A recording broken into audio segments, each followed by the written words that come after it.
It was during the second half of the 1960s that the Beatles' sound experienced a dramatic transition, with creative differences becoming increasingly obvious during the recording sessions that they participated in. With the release of the album Revolver in 1966, the band began to experiment further, which ultimately led to the revolutionary psychedelic sounds that were featured on the album Sgt. Pepper's Lonely Hearts Club Band, to be released in 1967.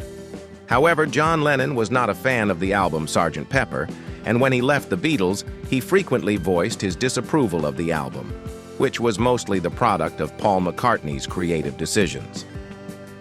During the recording of the White Album in 1968, the pressures that were already there within the band became even more apparent. Every member of the Beatles wanted to convey their individuality and personality via their work. Concerning this time period, Paul made the following observation. During that album, there was a great deal of friction. It felt tight in and of itself that we were on the verge of breaking up. In a later statement, John stated, "The dissolution of the Beatles can be heard on that album." Following a particularly acrimonious recording session for the first track of the double album, one member of the band stormed out of the studio. With the intention of participating in a national patriotic campaign, Paul began writing "Back in the USSR" at the beginning of 1968. At the time, the song was initially titled "I'm Backing the UK." However, Paul reworked the song to depict the story of a Soviet spy returning home after a mission in the United States, saying that he was influenced by Chuck Berry's 1959 Smashback in the USA. This information was reported by the Liverpool Echo. Back in the USSR was profoundly impacted by the famous disarray that occurred among the bandmates of the White Album. The unfavorable environment and his drumming criticisms were the reasons that Ringo Starr departed the band on the tense 22nd of August in 1968. The band laid down the tune using a drum combination that was improvised on the spot, without Ringo. Ringo made his return in September, just in time for the publicity video for the single Hey Jude. When asked about his temporary absence from the Beatles, Ringo had this confession to make. "While we were recording the White Album, we ended up being more of a band again. And that's what I always love. I absolutely adore being a member of a band. During that summer, I decided to leave the group for a bit.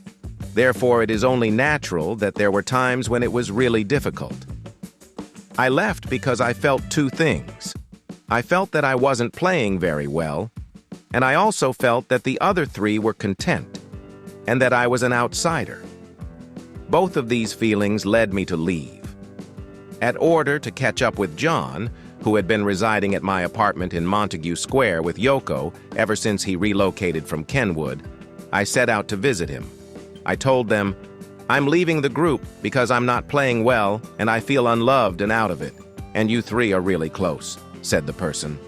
"I thought it was you three," John exclaimed. "I was wrong. After that, I went to Paul's house and came up to his door and knocked. In the same way, I announced my departure from the band. As far as I can tell, you three are incredibly close, and I'm not even close to you." "I thought it was you three," Paul exclaimed. "There was no use in my going to George at that time. I announced, I'm going to take a vacation. While I was in Sardinia, I took the children with me. This is a fantastic introduction." It did, however, generate a considerable amount of discussion. Right-wingers accused the Beatles of having communist sympathies, while left-wingers accused them of being communist sympathizers. Both sides of the political spectrum took fire at it.